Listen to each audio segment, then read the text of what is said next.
guys, this is Christina, Miss Motorhead. Thanks again for tuning in. Today I have my friend Denise with us, and I met Denise actually at one of our local Cars and Coffee events in Ventura, which I'm surprised it took me so long to meet you. That was my first time going, as a matter of fact. Like, that was my first time ever going to Ventura Cars and Coffee, and it just so happened that you were also there. And I remember Vivian, who you had before on too, she said, "You gotta meet Miss Motorhead. Come on, I gotta like introduce you to Christina." And I mean, that like pretty much blossomed everything from there. Yeah, that was pretty awesome. I remember that day. That was fun. So I am super stoked that I met you. We've done a few things together so far. So tell everybody a little bit about yourself.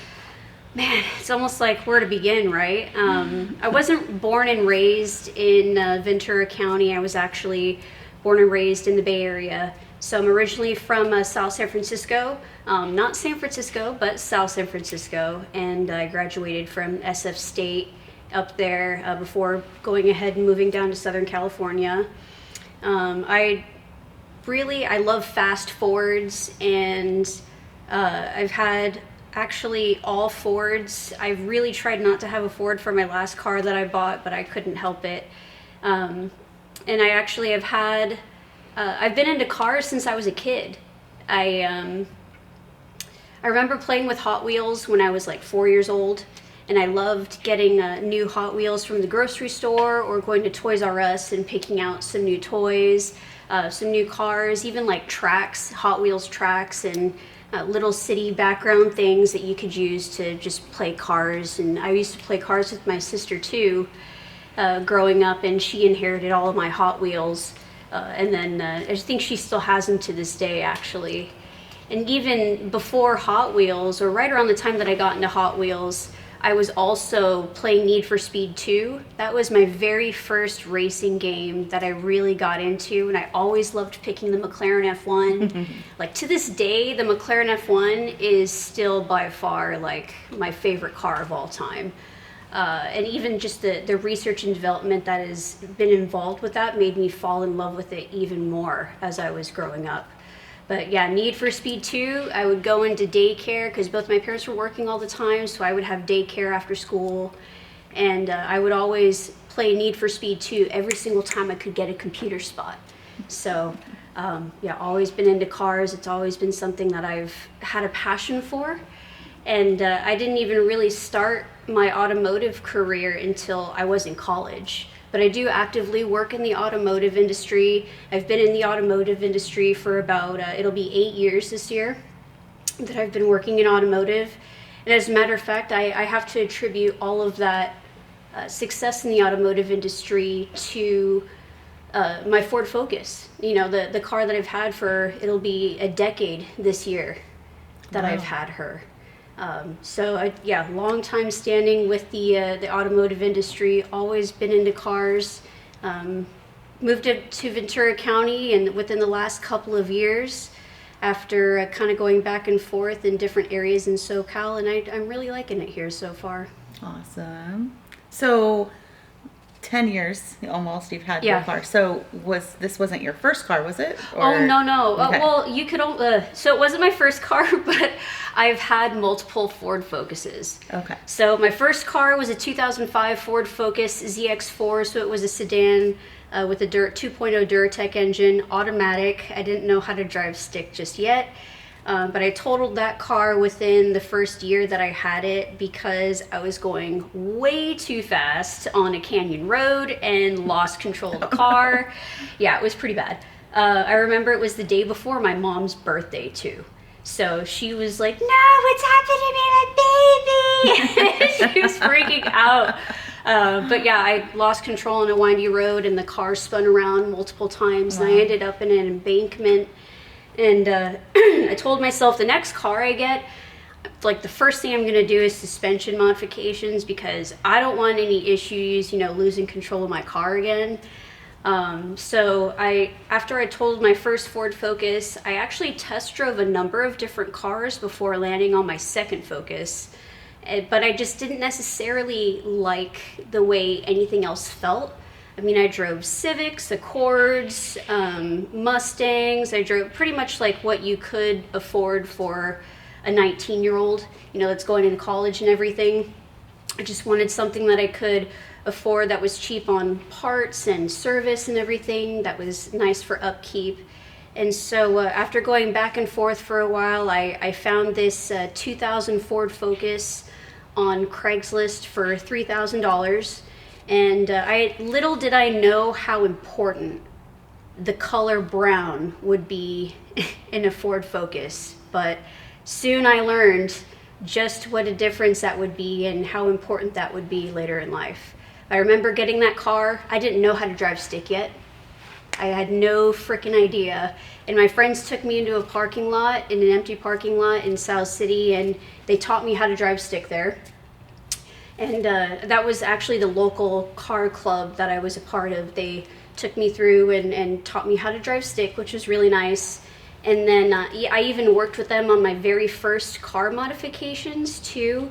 But like with all car clubs, there's a lot of drama involved, especially when you're a teenager. And I ended up being tossed out of that car club. And so kind of like as a motivation for myself, I went, well, screw you. I'm just going to do everything on my own, and I'm going to show you that I don't need you to get this done. So I ordered coilovers, got coilovers put on the car, and when I tell you that these guys were driving around saying, oh my God, we got to get coilovers now because Denise has coilovers, and none of them had coilovers. Boy, I started some trends for sure. But yeah, after that, I got the coilovers put on. I had a hot air intake. It's short ram, so short ram, or the cold air, which is like nice and long. I had short ram, which of course sucks in only hot air because it's right in the engine bay and sucks up everything. But I thought it was hot shit with my little whistle when I would press the pedal there. And after a while of, you know, just enjoying the coilovers, it became me wanting to go to events and start going to local meets, try to get to know other people in the industry or in the community. And so I went to a Cannabeat meet. That was my very first meet that I went to. I think it was in February of 2013 was the very first car meet that I ever went to. And I met some people in the Focus community there. That's the very first time I was introduced to FocalJet, which is the one of the longest standing Ford Focus forums since the beginning, pretty much, of when the Focus was developed. And from there, I started learning more about the bolt-on modifications that could be made, what the true potential was of modifying a Focus, especially with the European market, all the fast Fords and everything. The Focus is so much more respected as a car in Europe in comparison to the US. Most people just see it as some econo box in the US, like, oh, it's just some POS Focus type of thing. But I really wanted to take that underdog nickname that it had and put it to the next level and show, like, yeah, this is my POS Focus, but you can never make anything look this good. So, and then after that point of meeting different people in the community that are in the Focus community, learning about the Ford Focus's rich history, I really wanted to get more involved with physical, mechanical modifications to my car. So the next step was going ahead and doing wheels. So I got my first set of wheels, and then I wanted to do some more engine modifications. So I got a header, Magnaflow exhaust was on the car. And once I had done all pretty much like the full bolt-ons, it became, well, what do I want to do now? Because I want more power. Like, I want something more from the car, but I don't want to do a turbocharger, because that's something that everybody does in the Focus community, or it's very common, I should say, for people to go ahead and put a turbo build on. So I boiled it down to two different options. It was either supercharge it with the current Z-Tech cast iron block that it had. And the reason why is because the cast iron can handle a lot more of that forced work with forced induction in comparison to aluminum. So if I wanted to go boost I wanted to stick with that aluminum block, or sorry, the cast iron block, so that way it could handle that more of that. Or it was to swap in the Duratec drivetrain. The Duratec drivetrain is, the powertrain, the Duratec powertrain. The Duratec powertrain is aluminum, so it is lighter. And since it is lighter, I wanted to see what I would be able to do with a high compression build with something like that. So those were the two options that I had. And I told myself whatever came up first, that would be what I would go for. And the Duratec powertrain came up first. I had a donor engine, a donor transmission, a donor ECU, harnesses, everything all set to go. And I was like going to college during this time too, and I was trying to convince my parents this was a good idea. Go, Mom, I need a new engine for this. I need it to be reliable. So please, let me spend the money and build an engine while I'm in college, so that way I have a more reliable ride, right? So they said, yeah, sure, Denise. Yeah, a new engine sounds more reliable than the one that has like 150,000 miles right now. So let's go ahead and shoot. Yeah, go ahead, give it a shot. And little did I know that I was like way too in over my head for something like that, especially to do by myself. So I called upon some other people in the Focus community. There's a pretty decent community in Northern California and Southern California. So I had some friends in the community that had done different swaps on Focuses before and engine builds. And so I called on them for assistance. And there was somebody within 100 miles of where I lived that could help me with this build and swap I wanted to do. Now, I bought the car in December 2012, and I brought home the entire Duratec powertrain in August of 2014. So it took me less than 2 years for me to do full bolt-ons, suspension mods and everything, and then get tired of the stock engine and go ahead and want to jump to something different. But I had a really big motivator when it came to doing all this, and that was the fact that like I really felt like my time was more limited compared to other people. Right. So I have cystic fibrosis, and cystic fibrosis is a genetic disorder that affects how the sodium chloride channels work in your cells, like your physical cell function. So most of my body fluids used to have double the salt. They were twice as thick, and the fluids were twice as thick. And I spent many nights in the hospital over the years. I think counting up the hospitalizations over the years, I've spent well over 365 days in the hospital in my life. Wow. Hundreds of lung infections, just hundreds of different medications I've had to take over the years. And all of it would just slow down the progression of the condition. And most of the time, you were lucky if you made it to the age of 40. And I grew up my entire life knowing that I could very well kick the bucket at the age of 40. So I felt when I was 20 years old, I just wanted to do what I wanted to. I wanted to accomplish what I could in the time that I had. Right. So when I got to that point, and if I didn't want to do a double lung transplant and fall through with that, I would be totally fine with where I was at and move on from there. Right. So I went ahead and started doing this build and swap towards the end of 2014, early 2015. I was going to school full-time, working full-time, and trying to do this build at the same time. It was the dead of winter, about 30 degrees normally during the day when we were working. And I actually ended up with the flu since we were working in really cold conditions. I was staying up really late. My immune system wasn't that great. And even with me doing, 2 hours of breathing treatments a day, it wasn't enough for me to stay healthy because I was running myself too thin.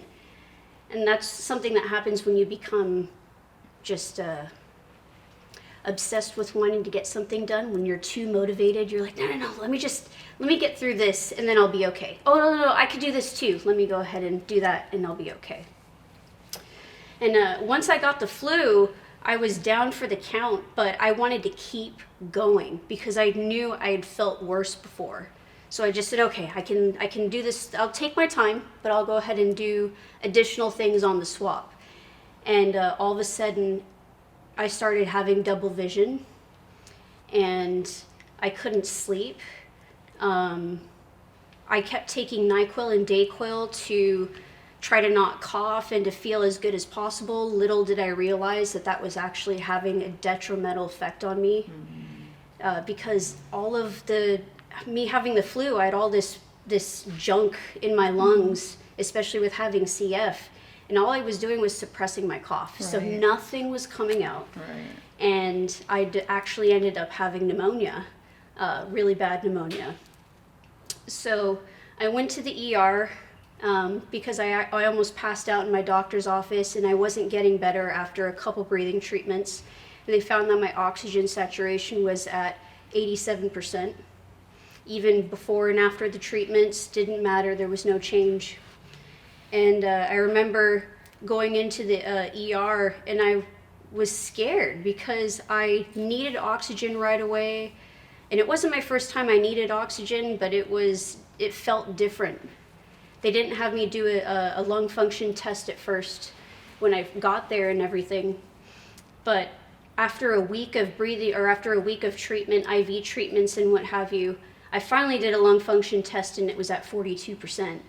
But that's after a week of IVs and breathing treatments and everything like that. So for quite a while it was touch and go. Yeah. That's scary. Yeah, because you should be able to like stand up in a shower by yourself. You shouldn't have to need help. Right. Or sit down.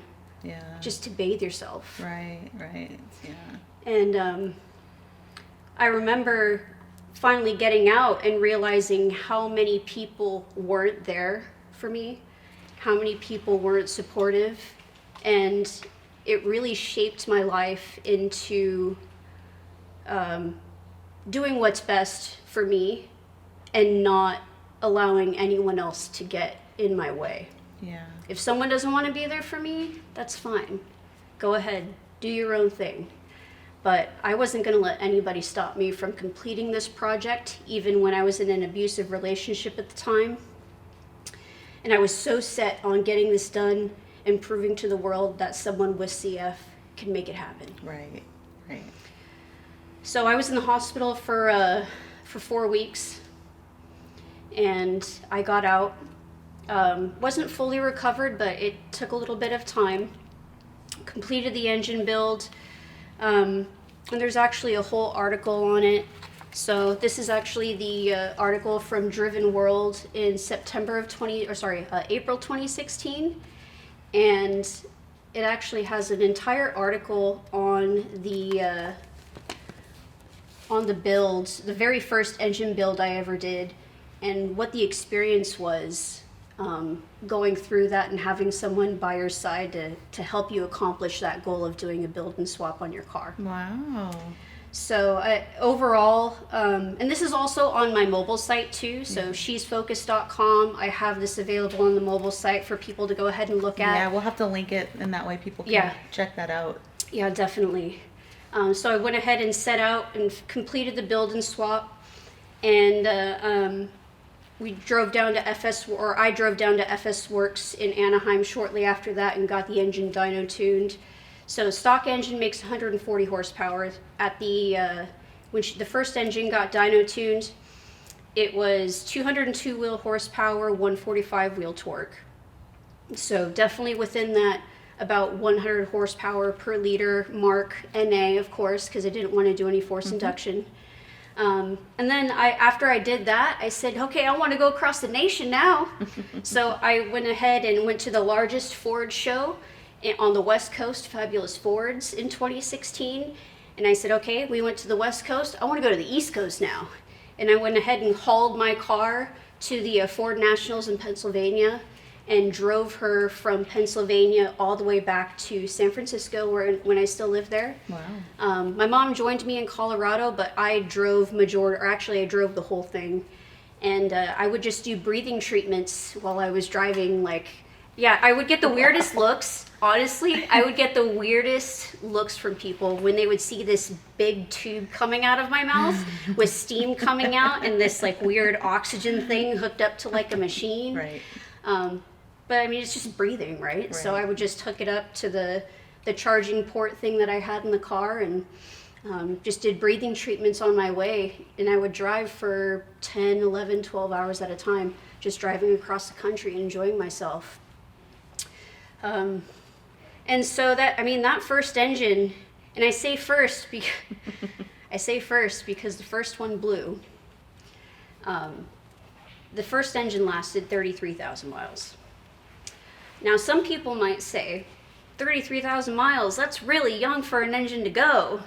But I will say, for never, ever having an engine built in my entire life, it's amazing that I was able to help put something together for the first time, and it actually lasted 33,000 miles, multiple dyno runs, driving across the nation a couple times, because I also ended up going to Oklahoma and back for an event. And when I was on my way back from Oklahoma, that's when the engine blew.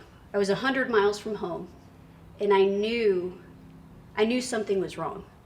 There was a bunch of stuff coming out the back when I was with my buddies in Oklahoma. And I was really upset because I was hoping that she would make it home okay. But I knew when that first engine was put together, at that point, I knew I did something wrong, or something was missed when the engine was put all together. I didn't know what it was because I didn't get a chance to take the engine apart. I didn't start my second build yet. All I knew was something was wrong with this engine.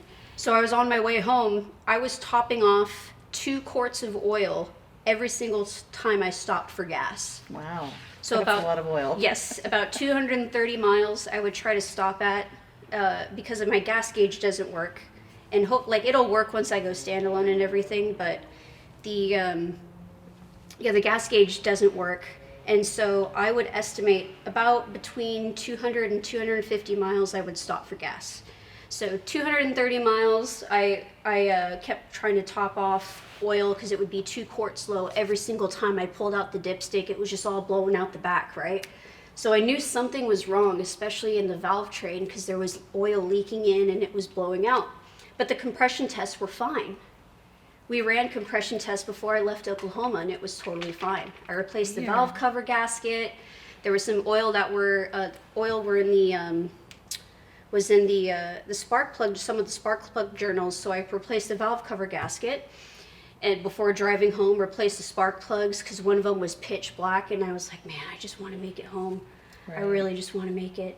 And I was in Victorville, and pretty much like on the dot, 100 miles from home. It felt like pebbles went through my car. Wow. Just, and that was it. And it felt like forever, but I know it was a matter of seconds. Wow. That it blew. And I was working, I had a decent job at the time. I didn't have a professional career at that point, but I was so heartbroken because it's not easy to afford a new engine that you want to build, and something that you poured your heart and soul into just blew up. Right. So I sat there on the side of the road. CHP had to help me go to the opposite side of the road since I was stuck on the shoulder. And I remember my best friend coming to pick me up. He actually lived in Oxnard at the time, and he drove out to Victorville, which is about 140 miles away. Mm-hmm. So he drove 140 miles to sit at like midnight to be able to help me safely get back home. And I was crying just immensely in the back of his car, thinking to myself, this is it. Like, I'm not gonna have this car anymore. I have nowhere to work on it. I have nowhere to store her because I was living with a family at the time that had no garage, especially. So I just wondered, what am I going to do? I have no idea what to do. But at the time, I was working for an automotive customization shop. And we did have some spare space in the back. My friend told me after he picked me up, he's like, that car is going to come back. I know you're really upset right now, but you're doubting yourself too much. She's going to come back. And I needed that time to sit there by myself to really think about it. I just got the very last piece that completed the Kona Edition Focus, which is why my car is called Dat Kona, because she's a Kona Edition Ford Focus. And one of the special things about the Kona Edition is that it was brown. That was the only Focus that came in brown, was that Kona Edition Focus. So me getting the last piece, which was an actual matching Kona bike, it almost felt like, you can't stop now. Like you just got the last piece. No. You gotta keep going. So after talking with my boss, he did say that I could go ahead and start taking the car apart, but it needed to stay on the ground for us to be able to roll back and forth if we need to move stuff in the shop. So I said, okay. And during my breaks, this was in 2017 was when, October 2017 was when the engine blew. So the beginning of 2015 was when that new engine and drivetrain swap was in. And then at October 2017, I had 33,000 miles on my car in that short amount of time, and that engine blew. So spring of 2018, as I was going through between, my shifts, I would start taking things apart and start breaking things down. And I had my significant other, David. He's a 15-year Porsche Master Tech. So thank God for him. He definitely has muscles I don't, for sure. And he helped me with some of the heavy lifting, like getting the long block out, getting the short block out, because I got it down to the head itself. And he helped me get everything loose with the main bolts and the head bolts and what have you, so that way I could make it as easy as possible to get the old engine out. And it was totally destroyed. 3/4 of the wall in cylinder 1 was totally blown out. Wow. 2 valves dropped in cylinder 1.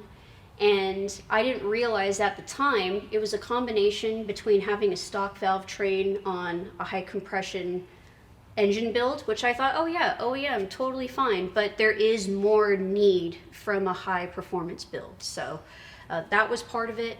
And then in between the two engines getting done, I became certified in engine rebuilding and machining on top of my bachelor's degree that I got. That's cool. It is really cool. So in doing that, I realized, oh man, I should have done this. I should have done it this way.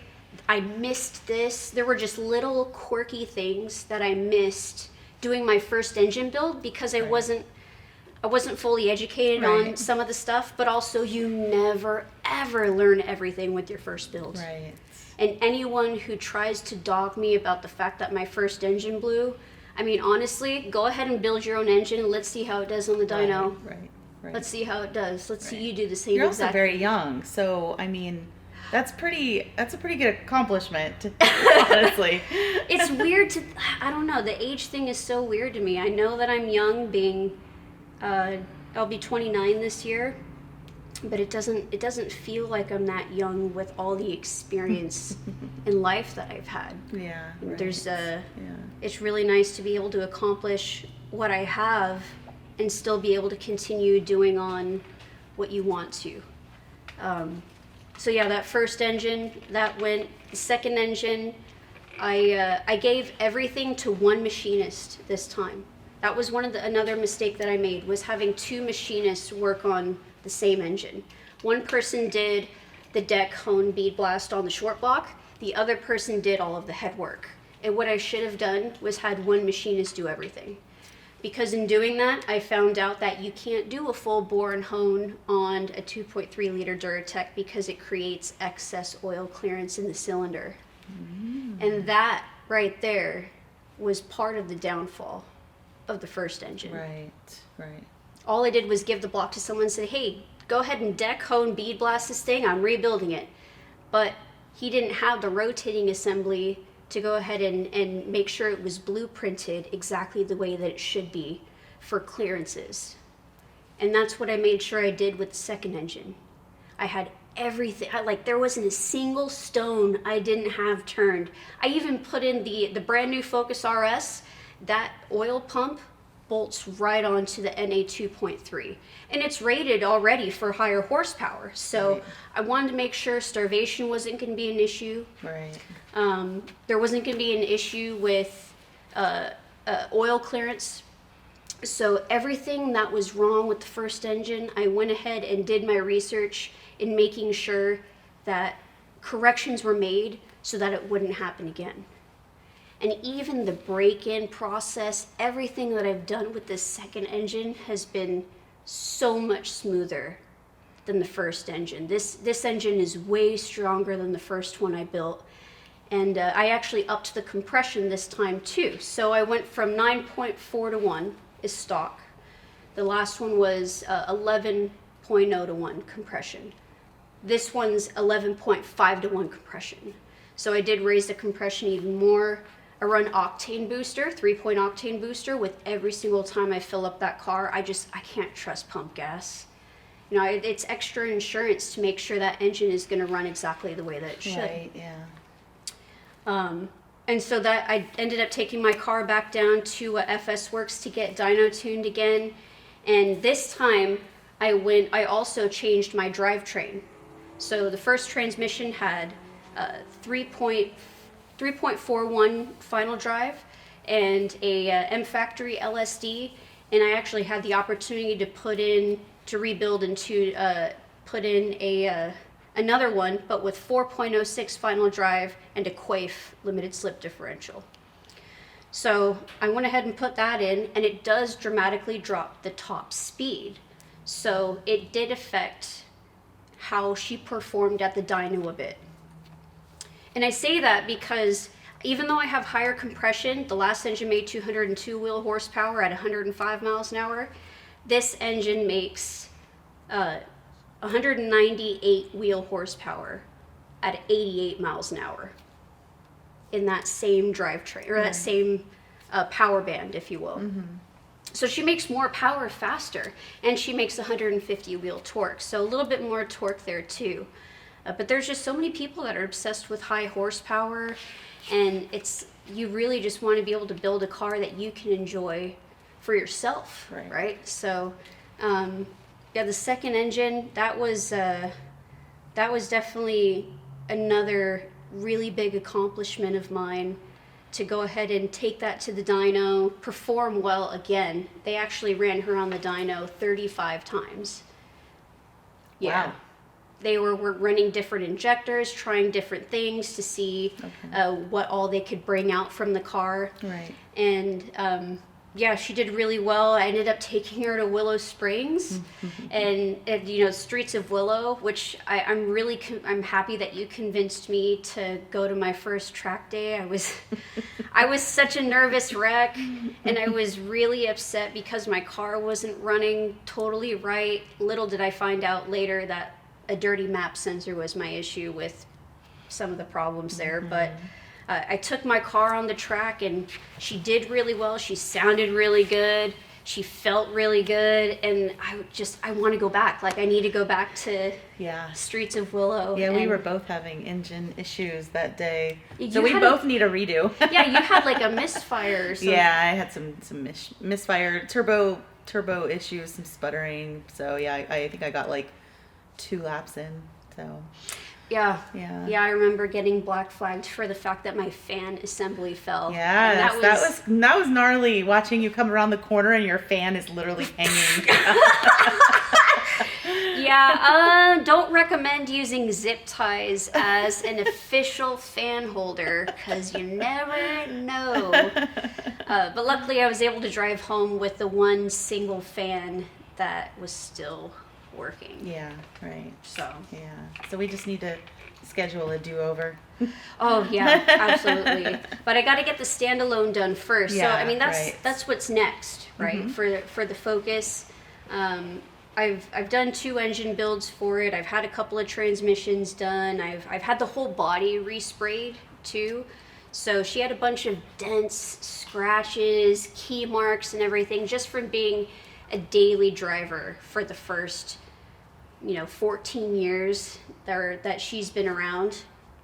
And after I got a new daily driver, because I got to a point where I didn't want to daily drive my project car anymore. Right. So I got a Ford Probe GT 5-speed. That I loved that thing till the day I sold it, and I still love that thing actually. I can't say that I don't.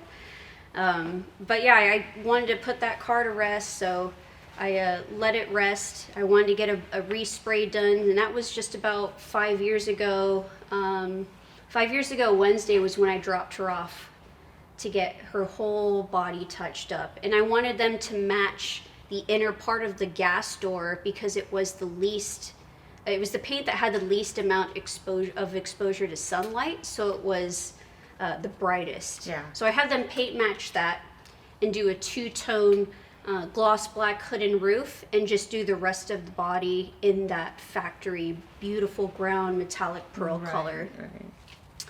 Right.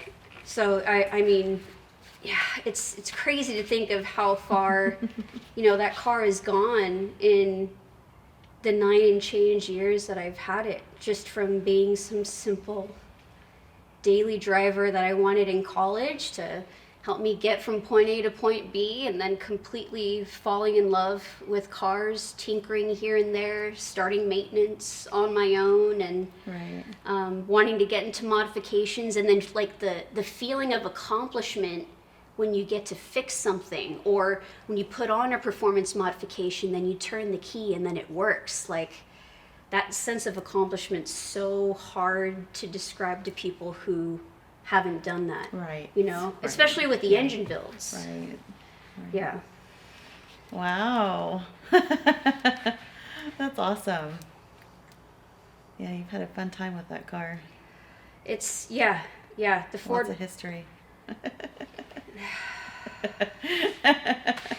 It's definitely it's been the one constant I've had in my life that has never changed in the past almost 9.5 years. Right. Been through boyfriends, been through places I've lived, been through, moving out on my own and just going across the country, meeting new friends, Right. stuff like that. There's so many memories with that car. I don't think I could ever sell it. Right. I really can't. And I hate thinking about how much that I've put into it, because most of it's parts, right? But I have over 25 grand Wow. put into that Focus, and most people would call me absolutely insane, which rightfully so. If you want to spend that money, doing other things, that's totally on your own prerogative. Yeah. But it's your money. that's my baby, though. And that's one of the reasons why the only next logical step for modification was to go ahead and do a standalone ECU, especially with everything going on with the EPA and me wanting to take the car to the track, do these things performance-wise that I want to accomplish. It's difficult with the stock ECU and the limitations of that. Right. So the next project, which actually is going to be starting very soon, is the standalone ECU. So I have an M-Tron ECU from Australia that actually is it's here now.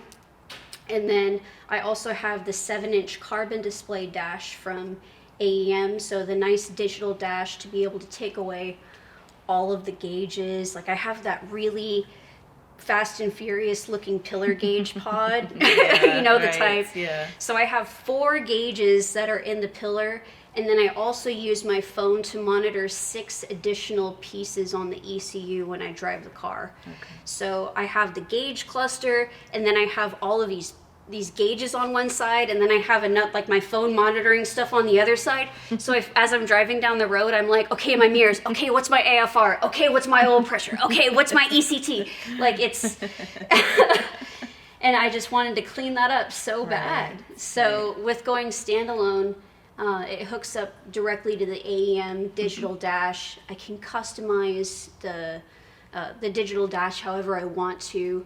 And I'm really excited for that. Teardown's actually going to begin really shortly. I'm going to be doing that all in my garage. And I've been working on fabricating different pieces out of carbon fiber to help work with the new system and just new parts that are going to be going on, sensors and everything. It's a huge undertaking for sure, but it's going to be so worth it though when it's done. Yeah. It's like a whole new level for her. It's going from a daily driver, and then even getting a respray kind of puts it into more of that car show category. The engine build and the drivetrain and everything puts it more into that track category. And then I feel just going to that standalone puts it more at that professional level that separates you from the other people that are there. Yeah, that's exciting. Yeah. It's interesting. That car is such a reflection of myself, because I remember buying that thing and it was just it was very much a point A to point B type of car. It ran really good. There were definitely blemishes on it. The clear coat was super faded, the dents and the key scratches and everything. And then kind of building it up, it's been kind of reflective on myself of me also building myself up, learning from your mistakes, making improvements, evolutionizing yourself.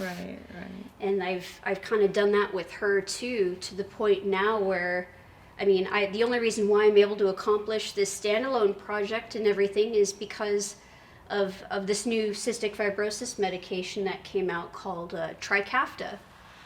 And Trikafta, it actually physically corrects the cause of cystic fibrosis in your body.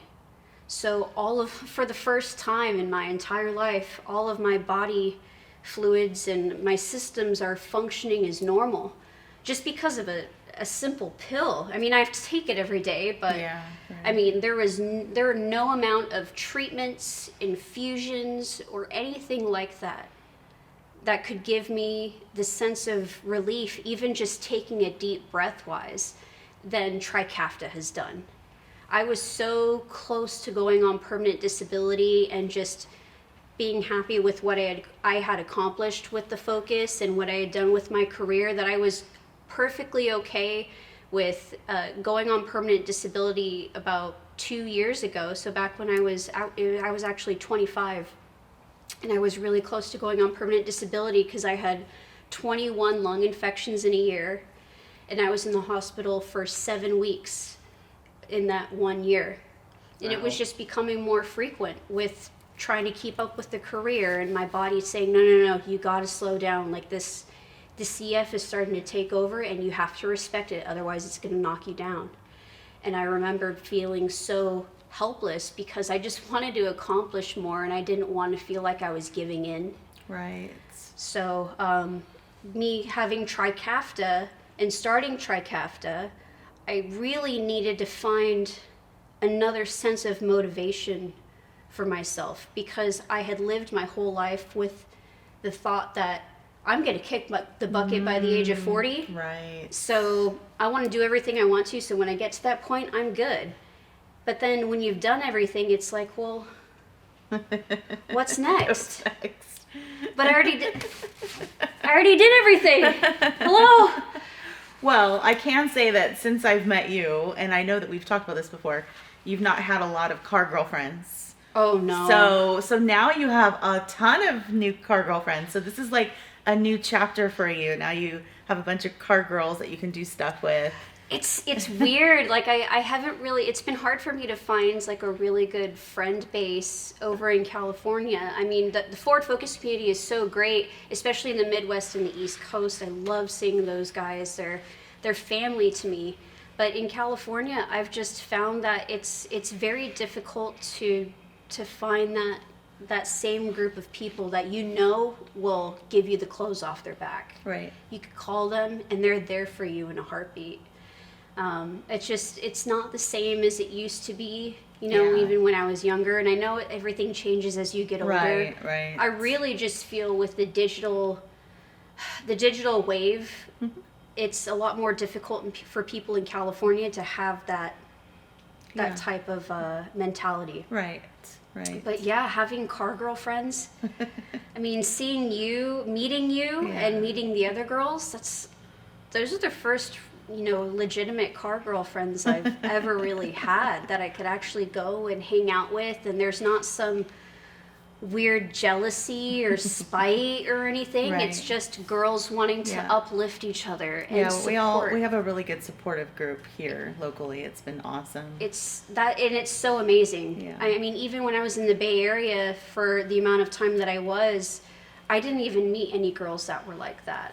Or people even that would see my focus, everybody would just walk by. They didn't really care about it that much. And I found that even me having the focus down here and going to different events, shows and everything, there's so many more people that respect that build. Yeah. You get that car gets a lot of attention. I mean, It's weird. I've done a lot of shows with you over the last year, and every time I happen to walk by your car, you tend to have like a crowd of people around your car.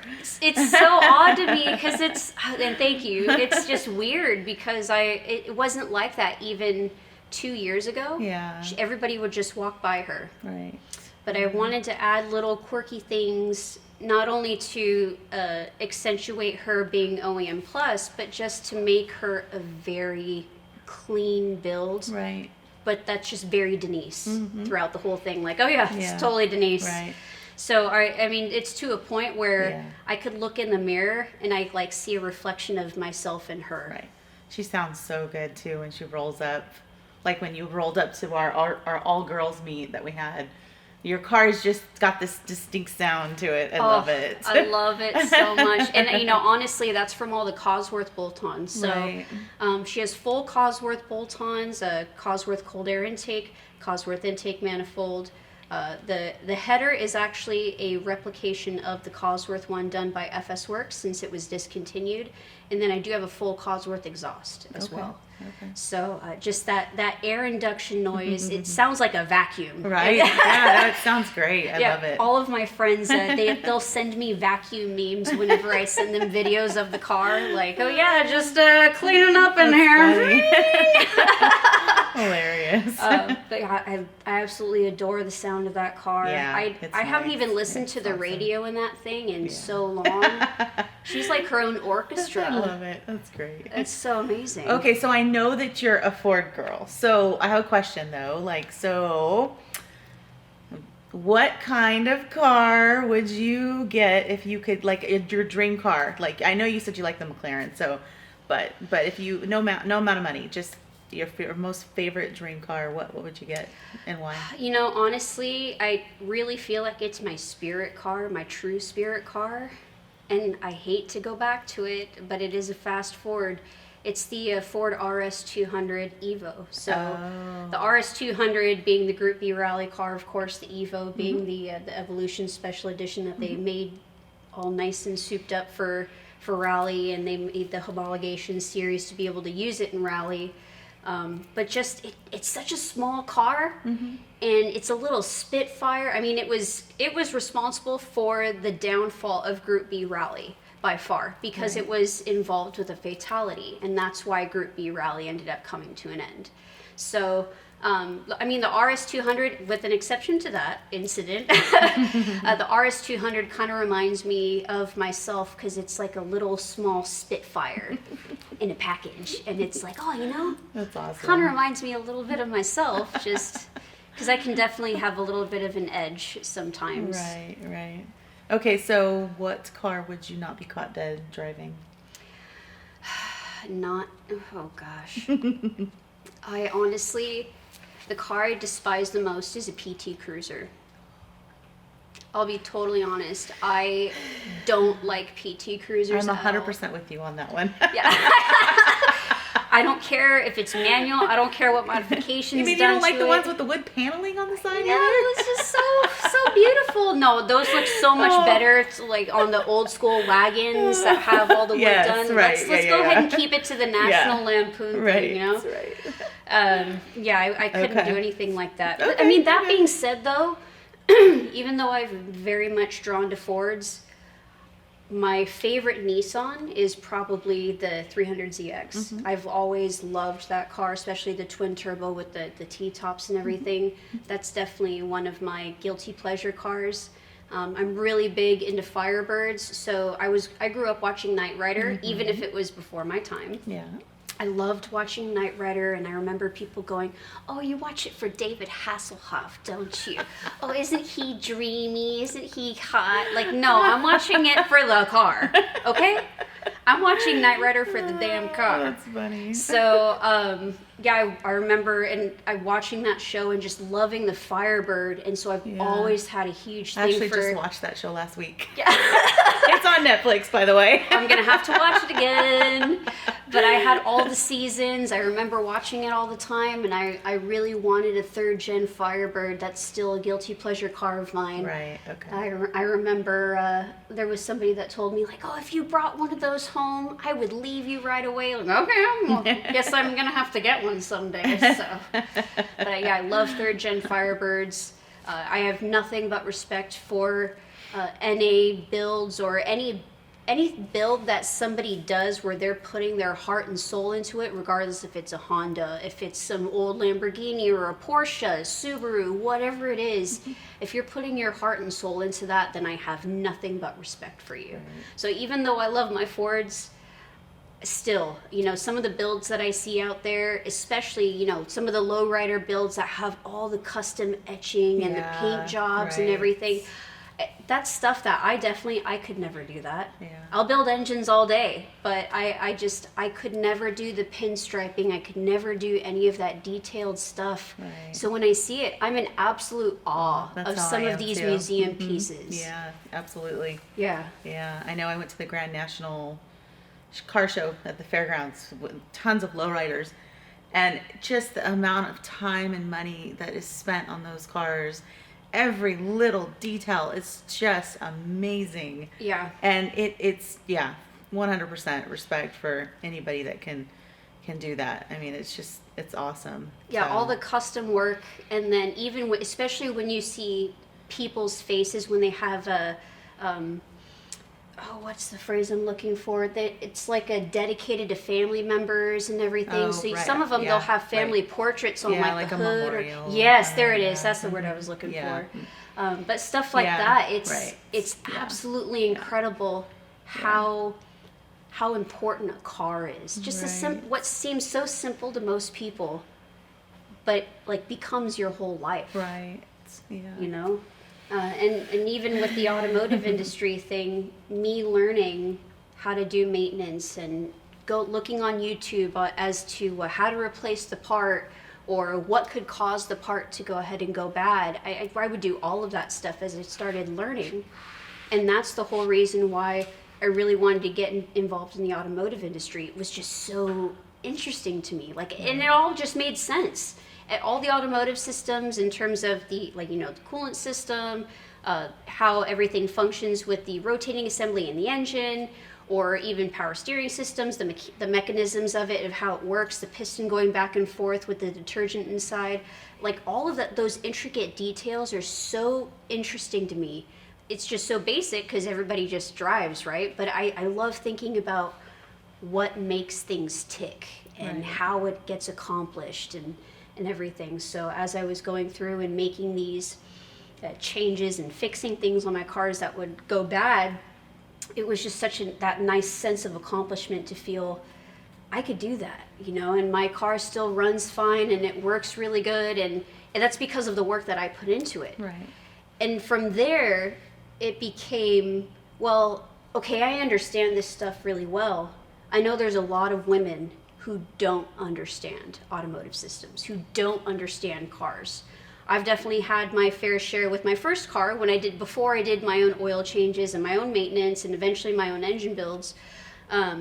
I would always take my car in for maintenance, and I've definitely had those instances where they try to take advantage of you because you don't know. And it's just so wrong. You know, you should absolutely be transparent and honest, and if something is needed, explain to them why it's needed. Give them the education, allow them to make an educated decision. And that was a big driver for me to go ahead and go into the automotive industry, was that I had the ability to explain this on a level where anybody could understand it. And they could understand why it was important to keep up with maintenance. So that way, if their car did break, or so if they really did need their car in an emergency, especially, you know, when COVID was happening and there were a lot of places that were closed for a while, you wanted to be able to have a reliable mode of transportation if, God forbid, something happens. So I really wanted to make sure that I was helping other women understand their vehicles, even if I was taking the time aside, sometimes a little longer with some clients than others, but it was all about making sure that they understood what they were going to be paying for. Right. Because so many people like, okay, I guess my car needs it, and they'll just pay for it, but then they don't realize, you know, maybe they didn't really need it, or maybe they were sold a job they didn't need to, because there are shady people in the industry. I wanted to take that back and start a correct line, a correct direction for people in the industry like that. And that's how I carried myself, not only as a technician, but a service advisor. You know, you want proof something's bad, I have no problem at all showing you exactly why something is bad and what were to happen if we were to replace it. But it's that line of communication and that knowledge that a lot of people, I mean, they don't have it.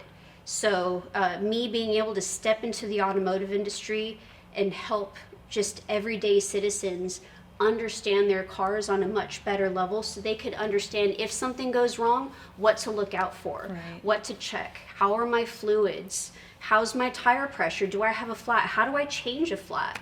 I mean, I would just take my time to educate people on this kind of stuff, because it's something that people should know. Same thing with driving stick. Like I used to use, before I did my builds and everything, I used the Focus as a car to teach people how to drive stick.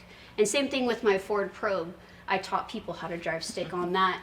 And I mean, anything that I could do to help others, that's what I want to do. Yeah, that's awesome. And that's why I have you on the podcast. Yeah. Amongst, many, many reasons that I just love hanging out with you and talking with you. It's not even just a who's better than who knows more, Right. who Right. has the faster car. Yeah. It's all just, Right. I love you for you. Right. Like, I love you as a person, Yeah. and the fact that, you know, you give me the respect that there's a lot of people who don't, and it's just because I'm a girl in the car community, right?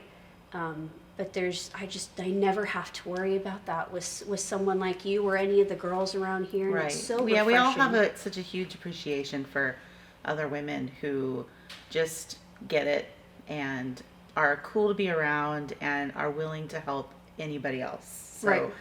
And we definitely need more of that. Yeah, I agree. I mean, luckily we do have a lot of really cool guys locally, a lot of guy friends who are just as willing and able to help too. But it is nice to have the females out there, and we do have a lot of local females who know what they're doing. So it's refreshing. It is really refreshing. I don't know if more women are like hiding themselves because they don't want to put themselves out there. Yeah, there's that intimidation factor, and that's one of the reasons why I like to try and host events, because I think the more women we can get out of their shell and have them feel comfortable around other people, we'll start to see more and more women come out. Yeah, it helps them with their confidence too, you know. It's Absolutely. and that's one of the things that I really wanted to accomplish with taking photos of, you know, some of the girls at the recent chick meet, was the fact that, you know, there were, I would say at least half of the girls that I photographed were at first really uncomfortable with wanting to be in photographs. They said, oh, look, go ahead and just take pictures of my car. I don't need to be in it. And I just said, are you sure? Like, Right. can you step in for just 1 or 2 photos, please? And I would go by and help them pose in the right position, Yeah. so that way it would accentuate their body curves naturally, regardless of Yeah. the shape that they had. And Yeah. a lot of them, when they saw the photographs, they were Oh, normally I don't like pictures of myself, but I really like that. Yeah, you're a really good automotive photographer. For cars, like you do really, really well. But when it comes to the women in the pictures, you're on a whole nother level. Like I've seen them. They're so comfortable, and all these photos, they look so natural, and the poses and the car, like everything is just awesome. And I've had so many comments from the girls from the show who were like, thank you so much for offering photography, because I've never done that, and the photos came out so good, and I didn't realize I could look that good. And really, it just takes a great photographer to make you feel comfortable. So yeah, it's mad really props to you.